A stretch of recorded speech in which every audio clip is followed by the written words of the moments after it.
Ciao ragazzi, qui è Asiaxi. Benvenuti nell'11° episodio della carriera nella modalità My Team di F1 Manager 24, alla guida della Lamborghini. Spero che il vostro anno sia iniziato alla grande, mentre noi siamo ancora alla ricerca dei primi punti in campionato, quando ci stiamo avvicinando ormai alla sua metà. Siamo nel quartier generale, mancano solo 4 giorni prima della gara in Austria, ma prima c'è qualche novità da controllare. La prima grossa novità è che la ricerca sotto scocca è stata ultimata, e questi qui che vedete sono i benefici che abbiamo ottenuto da questa ricerca. Non sono esagerati, perché non avevamo investito ore MAO o di galleria in questo progetto. Ma oggi apre un nuovo periodo ATR, quindi abbiamo a disposizione diverse ore da investire per poter migliorare l'auto. E un progetto che ci può aiutare in questa stagione è proprio quello del sottoscocca, che migliora non solo la velocità massima, ma anche il comportamento in sterzata e la tolleranza all'aria sporca. Dopo aver giocato con gli slider, otteniamo un progetto equilibrato, ma che si concentra maggiormente su due punti deboli gravi che ancora ci fanno faticare, ossia velocità massima e tolleranza all'aria sporca. Visto che siamo quasi a metà stagione e abbiamo ancora molto budget in tasca, direi che per questa volta un approccio affrettato è una buona scelta, anche se costa $500,000 in più. Ora siamo pronti per partire, ma prima vi descrivo il circuito dove andrà in scena il terzo weekend sprint della stagione. Il Red Bull Ring, incastonato tra le verdi colline della Stiria,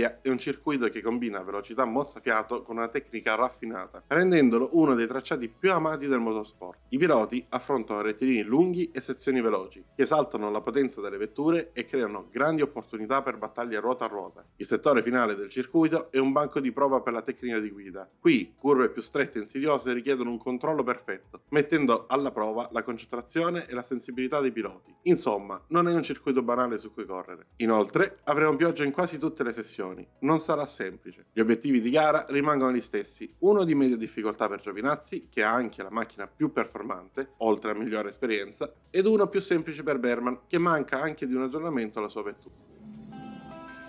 Benvenuti nello splendido scenario dell'Austria. In mezzo alle montagne austriache il Red Bull Ring offre un panorama stupendo e gare spettacolari. Costruito nel 1970, il circuito è nel calendario della Formula 1 nell'attuale conformazione fin dal 2014. E con questo direi che siamo pronti a iniziare. Dopo la prima ed unica sessione di prove libere, siamo riusciti a trovare l'assetto migliore per entrambi i piloti. Peccato per l'acclimamento, per forza di cose è basso. Ma grazie al lavoro svolto in questa sessione ci siamo comunque garantiti una fiducia decisamente alta per entrambi i piloti. Ora è tempo di qualificarci per la sprint.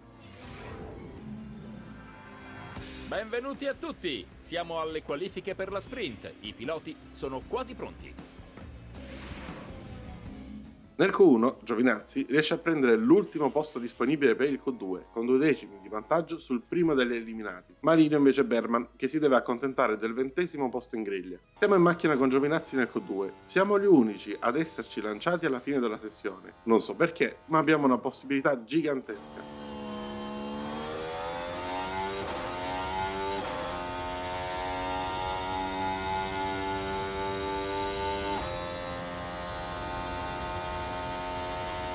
Ed infatti il primo settore è fucsia, non basta ancora, ma se tanto mi dà tanto.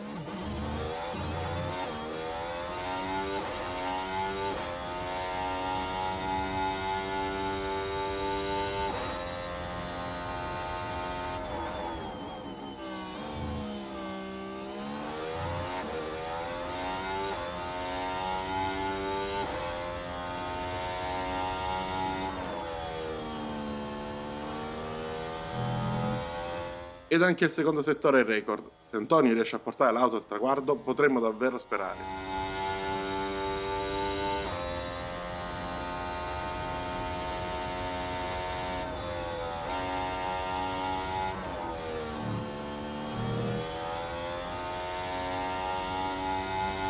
Ed infatti chiudiamo col primo tempo, con tutti fermi ai box. Siamo in Q3 in una qualifica pazza. In Q3 abbiamo fatto un primo tentativo con full wet usate, giusto per prendere confidenza. E mentre stavamo per lanciarci per l'ultimo vero tentativo, Tsunoda è andato a muro, distruggendo l'auto e causando una bandiera rossa. Una rossa di un'importanza clamorosa, perché sancisce la pole position di Giovinazzi in una qualifica in cui gli errori dei muretti avversari sono stati imbarazzanti.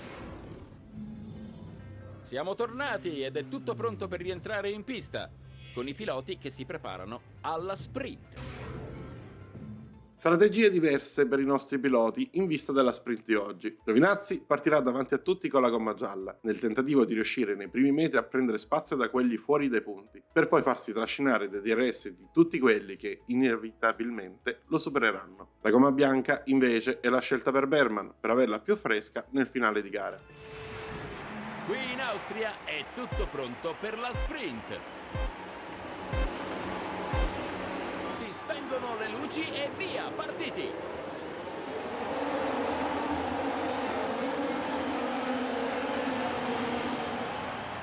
E dalla prima curva Giovinazzi mantiene la prima posizione, incredibile lo stacco del nostro pilota, mentre Berman sfrutta i primi duelli per superare Hamilton finito fuori dal circuito.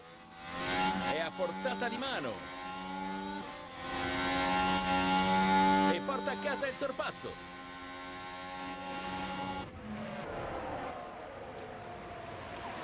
D'accordo. Finisce anche il primo giro, che chiudiamo in testa, e nel frattempo Berman chiude un sorpasso stupendo all'esterno di Gasly. Ora, con il DRS, non abbiamo molte chance. Ho chiesto quindi a Giovinazzi di non difendere forte sui piloti dietro. Infatti, lascia passare in Sainz, ma difende comunque Verstappen. Mentre dietro, Sargent compie il primo errore di giornata, bloccando in curva 1. Brutto colpo per i freni. L'auto era incontrollabile a quel punto. A fine giro però Verstappen fa Verstappen e si butta all'interno in un punto che non ha senso, portando larghissimo Giovinazzi che finisce sull'erba e si deve fermare per far scorrere tutta la griglia. Manovra senza senso dell'olandese che rovina la nostra gara e ci fa perdere ogni speranza di siglare punti. Ora stiamo attraversando la curva 4. È troppo invitante. Giovinazzi riprende la 20ª posizione su Sargent in staccata, mentre davanti lottano e fanno errori, ed alla fine vince proprio Verstappen. Noi invece, grazie ai duelli davanti pieni di errori, chiudiamo in 16ª posizione con Berman e in 19ª con Giovinazzi. Massimo, non potevano sperare di meglio.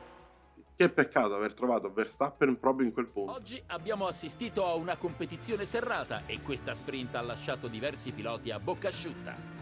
Dopo una prestazione del genere è il momento di farsi delle domande. La sprint viene quindi vinta dall'olandese della Red Bull, davanti a Carlos Sainz e Lando Norris. Recuperano diverse posizioni Piastri e Russell, chiudendo entrambi a punti nonostante 2 qualifiche pessime. Ora dobbiamo prepararci a nuove qualifiche, ma il morale è basso.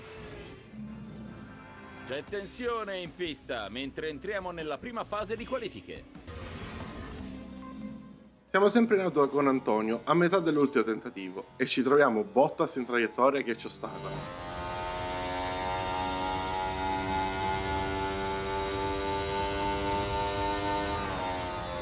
Così come fa il suo compagno poco più avanti e quindi, nonostante i primi 2 settori fossero di ottimo livello, veniamo eliminati nuovamente ed anche in questo caso la colpa non è nostra.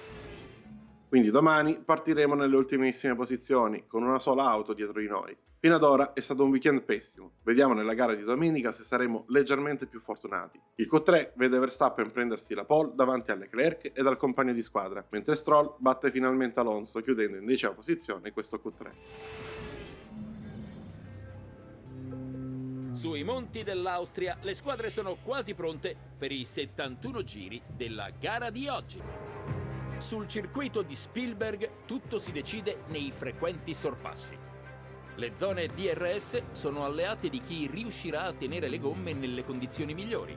Un'usura eccessiva, al contrario, può trasformarsi in un biglietto di sola andata per la sconfitta. Queste le strategie che abbiamo scelto. A fine gara pioverà, quindi l'ultimo stint è uguale per entrambi i nostri piloti. La differenza è nella prima parte di gara, che Giovinazzi affronterà con le gomme medie, mentre Berman partirà direttamente con le hard per continuare fino alla pioggia senza soste. Bene, manca pochissimo al semaforo verde per quella che si prospetta una sfida molto serrata. Penso che oggi saremo in molti a seguire da vicino la gara di Charles Leclerc. Oggi partirà in seconda posizione, punterà al podio, ma chissà che non riesca ad aggiudicarsi la vittoria. I piloti sono pronti, i tifosi scalpitano, è il Gran Premio d'Austria. Si spengono le luci e via, partiti!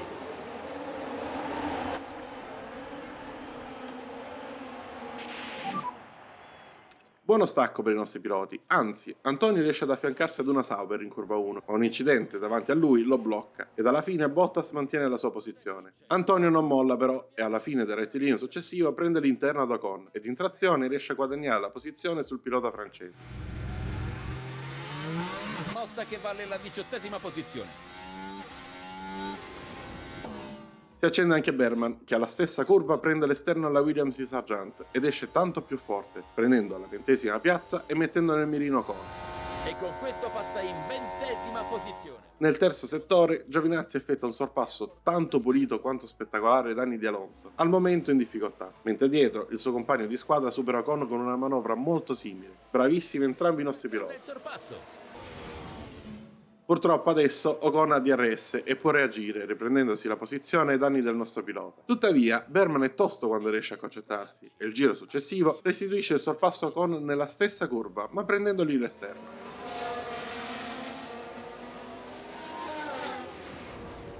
Intanto Giovinazzi ha perso il DRS e Alonso non ha avuto problemi a superarlo all'esterno di curva 1.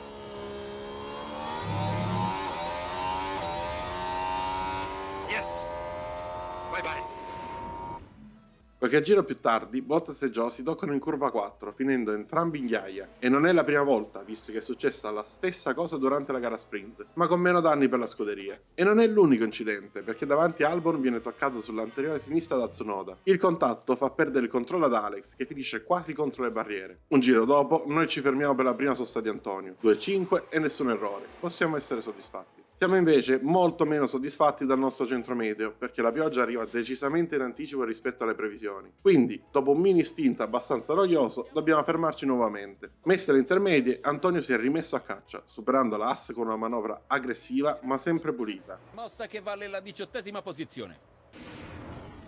E mentre Perez mette fine alla sua gara stampandosi contro le barriere, Berman attacca un'altra Haas, prendendo la 19ª posizione.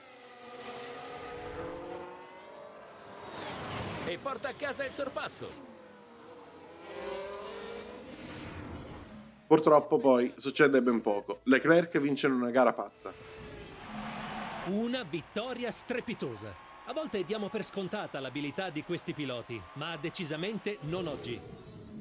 Mentre noi chiudiamo in 17ª posizione con Giovinazzi e in 19ª posizione con Berman. Vi lascio i commenti post gara e ci sentiamo dopo.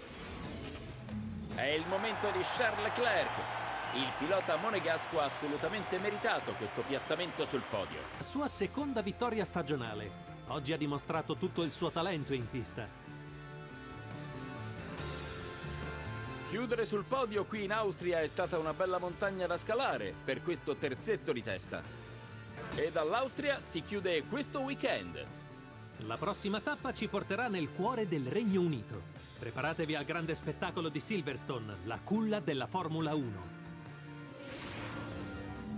Quindi Leclerc vince davanti alle due McLaren, mentre Verstappen crolla in 8ª posizione dopo essere partito dalla pole, mentre Alonso, che ad inizio gara lottava con Giovinazzi, ha chiuso in 7ª posizione, battendo anche il compagno che è comunque riuscito a fare un punto per l'Aston Martin. In classifica piloti non subisce grandi danni Max, ma dal secondo al sesto posto ci sono solamente 32 punti. Sarà interessante da qui a fine stagione. Red Bull perde ben 30 punti nei confronti di McLaren, ma attenzione a Ferrari che è lì, attaccata ai papaglia. Noi non riusciamo ancora a segnare punti, ma rimaniamo in 9ª posizione perché anche gli altri sono molto in difficoltà. Tornati nel quartier generale, scopriamo che Berman è migliorato portando la sua valutazione prestazionale a 76, dopo che nello scorso episodio l'avevo leggermente criticato per la sua crescita. E dopo un weekend tremendo arriva almeno una buona notizia. Gli ingegneri hanno capito come concludere in anticipo il progetto che avevamo commissionato ad inizio episodio e che ora sarà pronto con 10 giorni d'anticipo. Ma per oggi è tutto, spero che il video vi sia piaciuto e se così fosse lasciate like ed iscrivetevi per tanti nuovi contenuti. Noi ci vediamo in Gran Bretagna per il Gran Premio di Silverstone.